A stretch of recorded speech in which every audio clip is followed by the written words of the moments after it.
Fogose.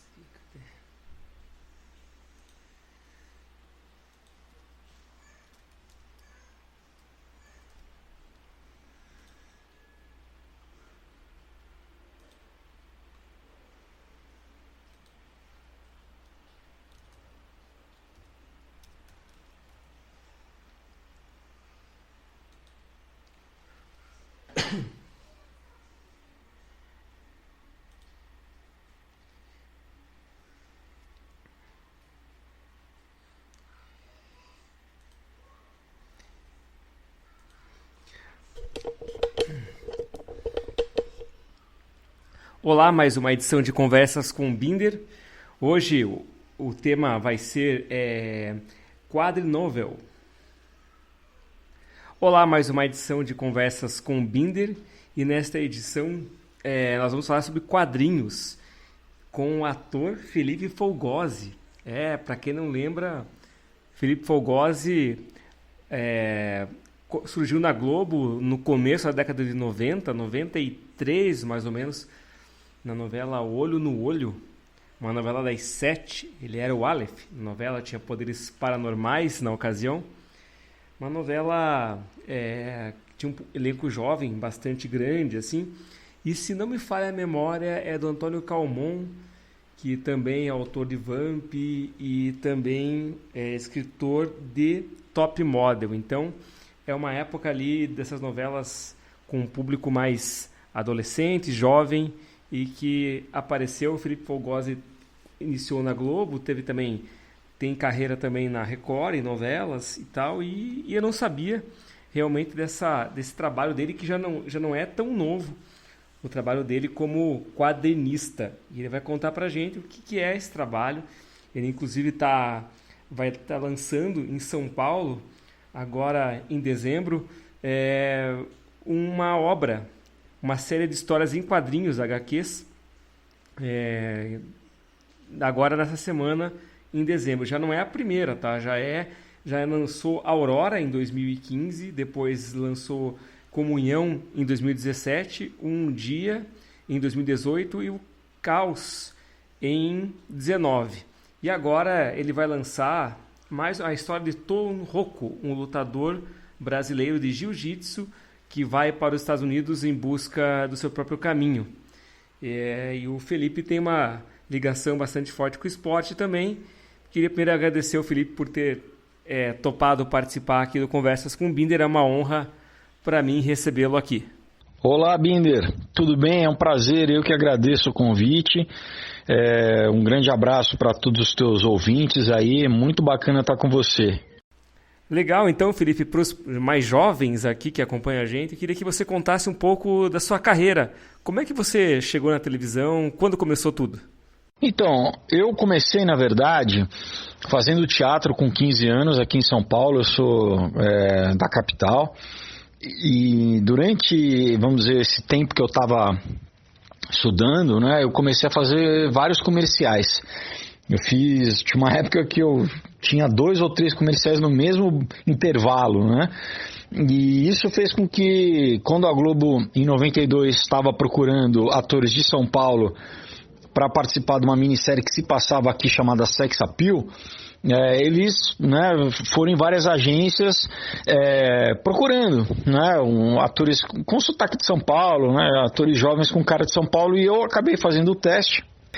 Isso foi em 92 e deu certo, né? Acho que tinha umas 500 pessoas, eu acabei sendo né, era um elenco jovem grande, muita gente começou nesse seriado, né? Na verdade é uma minissérie, né? Então, Nico Puig, a Luana Piovani, Camila Pitanga, Carolina Dickman, Danielle Winitz, toda uma geração, né? E foi meu primeiro trabalho na TV.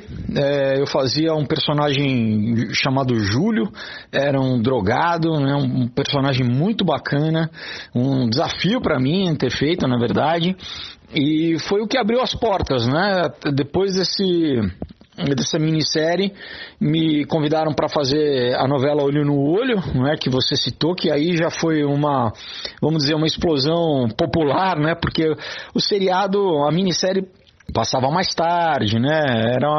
Não é todo mundo que assiste, né? Tem uma audiência menor. E já a novela é aquela coisa que a gente sabe, né? Principalmente na época que ainda não tinha internet. Isso é bem de 93 para 94, olho no olho, né? Então é no nascimento aí da internet.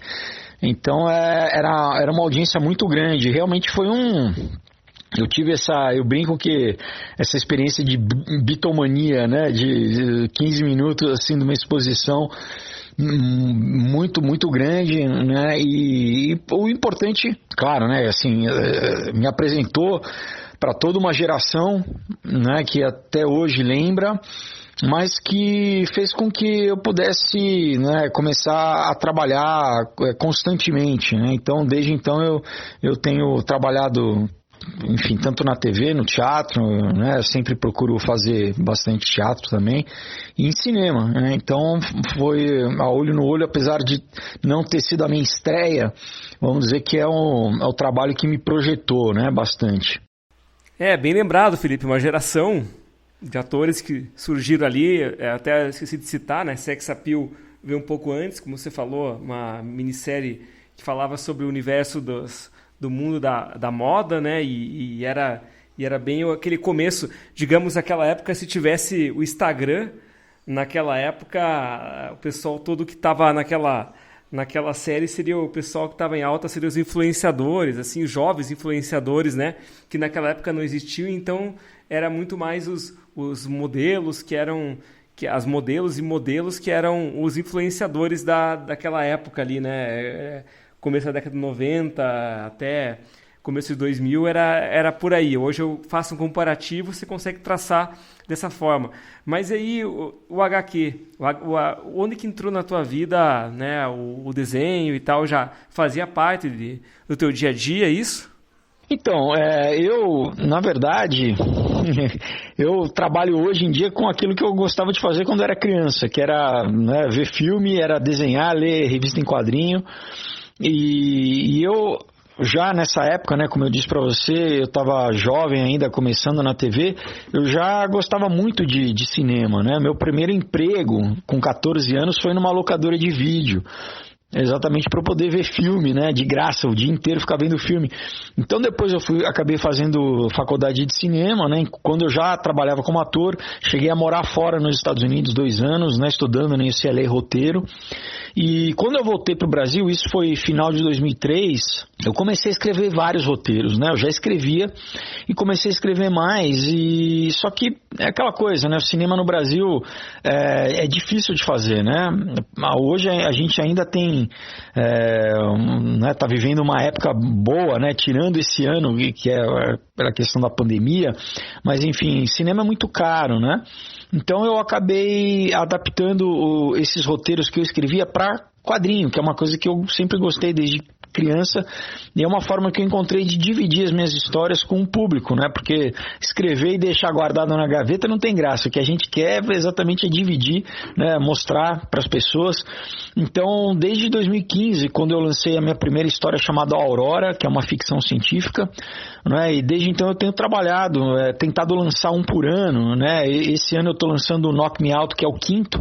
Então, em 2017 eu lancei o Comunhão, que é uma história de suspense com terror psicológico. Em 2018 eu lancei Um Outro Dia, que é um drama sobrenatural, que eu inclusive ganhei um prêmio do Ministério da Cultura com essa história. Em 2019 eu lancei a continuação do Aurora, chamada Caos, tá? Então, né, o Aurora e o Caos, ficção científica, mais com teoria da conspiração, sociedade secreta, nova ordem mundial.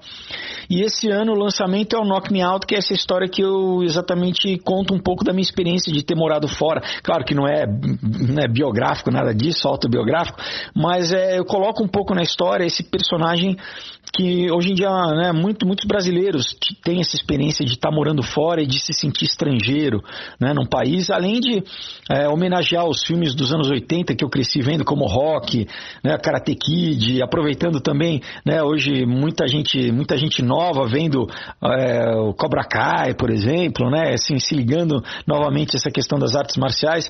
Então é uma história que eu gosto demais, eu estou super feliz com esse lançamento, né. É verdade, Felipe. O pessoal assistindo Cobra Kai aqui em casa mesmo, eu vejo meus filhos aí que faixa dos 13 anos, né, 10, assistindo Cobra Kai e curiosos para saber como é que era, né? Aquela época tudo é um...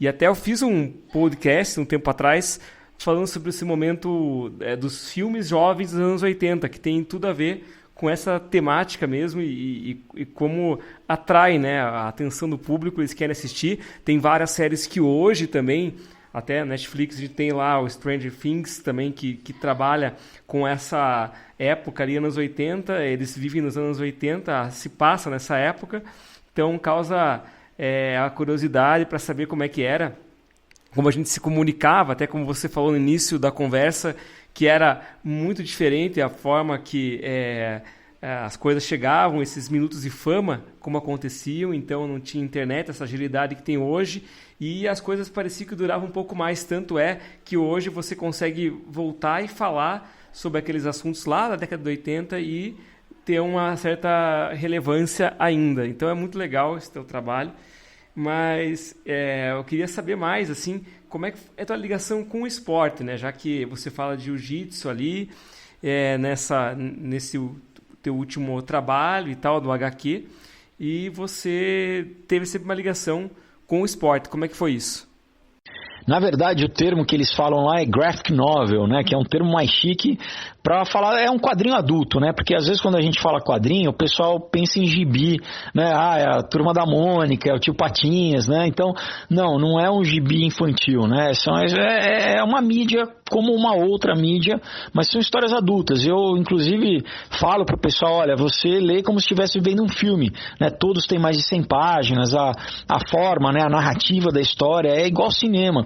E é muito legal que hoje com rede social, né, as pessoas me respondem, me mandam uma mensagem e que realmente é isso, eles têm a sensação de estar vendo um filme, inclusive muita gente chama de cinema gráfico, né, como se fosse, né, é uma forma de você contar a história, só que em vez de estar na tela, tá no papel, né, e então...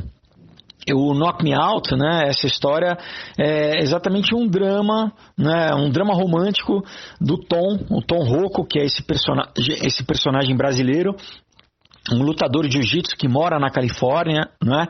E ele tem uma série de conflitos, assim, né? Tem umas coisas que eu abordo, que eu acho muito bacana. Ele, ao mesmo tempo que é um excelente artista marcial, ele é um artista gráfico, ele pinta, né? Ele faz uns quadros, mas ele não mostra pra ninguém. Toda a luta que ele tem, ele vai e ele se autorretrata, né? Com seus machucados, assim. E não vou dar spoiler, né, pra história, mas aí ele acaba conhecendo a Natalie, que é uma médica, e tem todo um conflito disso, né? Dele viver nesse mundo da luta e da violência, né, que muitas vezes ele acaba se machucando e ela, como médica, não quer, enfim, quer que ele siga o caminho o outro caminho artístico das artes plásticas e tal. Então é uma história muito profunda, assim, que eu gosto demais. Claro, tem humor, tem, né, personagens incríveis, tem romance, como eu disse, né, uma homenagem que eu faço aos filmes. Inclusive, uma coisa interessante, tem uma trilha sonora, uma coisa que eu não sei se já fizeram lá fora, né? Talvez alguém já tenha feito, mas aqui no Brasil também nunca ouvi dizer, mas eu criei uma trilha sonora, né? Tem um playlist no Spotify e vai ter na história, né? Em várias páginas, nas cenas tem um íconezinho que a pessoa vai poder, se quiser, claro, né, acompanhar a leitura ouvindo como se fosse vendo um filme, né? Na hora que tem uma cena que entra aquela música e a música acrescenta todo uma ambientação, todo um clima, vamos dizer assim. Eu procurei fazer isso nesse quadrinho, que é uma novidade. Então, é uma história muito legal, claro, né? Sempre com uma mensagem positiva de superação, né? Eu quis pegar bem exatamente como esses filmes inspiracionais, né? Que usam o esporte para trazer uma inspiração positiva para as pessoas. Puxa, que legal, é multimídia, e isso é bom porque hoje em dia a atenção das pessoas, as pessoas, né, têm atenção em várias coisas ao mesmo tempo, então para você prender a atenção, muitas vezes você precisa de outras mídias, então isso é um passo bem legal. A gente tem usado também bastante essa tecnologia para a comunicação, e tem até esse podcast chega através para vocês graças a essa facilidade. Imagine eu conseguir entrevistar você, na década de 90, seria praticamente inviável, assim, seria muito